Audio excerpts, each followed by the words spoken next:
The moment they shoved me inside, my entire body tensed. I never had the finest things in life.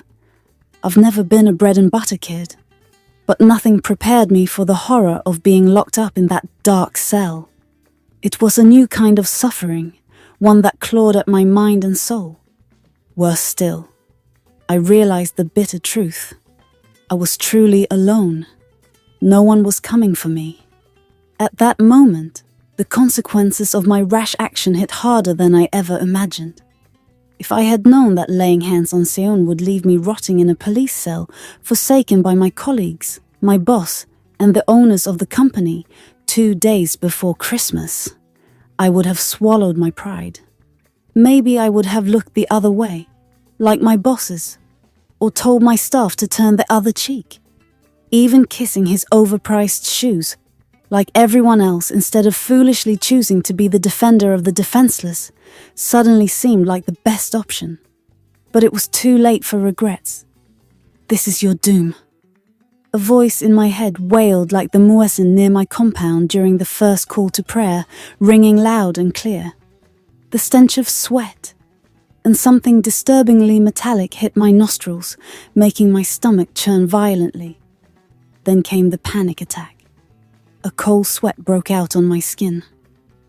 The cell walls seemed to close in as my vision blurred and darkened, followed by a sudden dizziness that hit like a wave.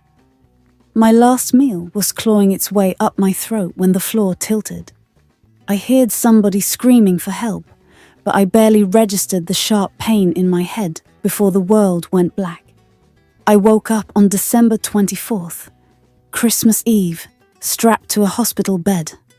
A single cuff bit into my wrist, chaining me to the railing like a hardened criminal. But I had never been more relieved. The air here was fresh. The lights weren't flickering.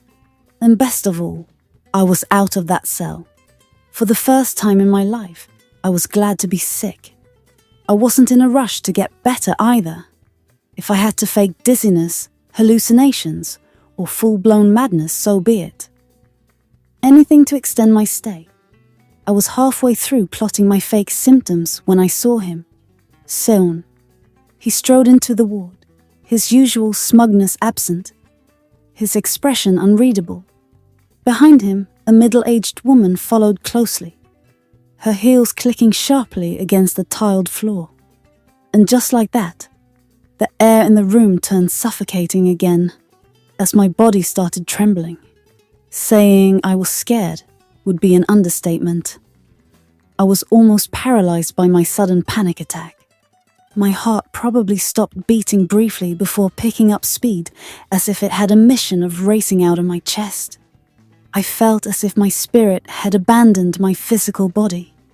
My joints froze, and all I could do was tremble and stare at their figures by the door.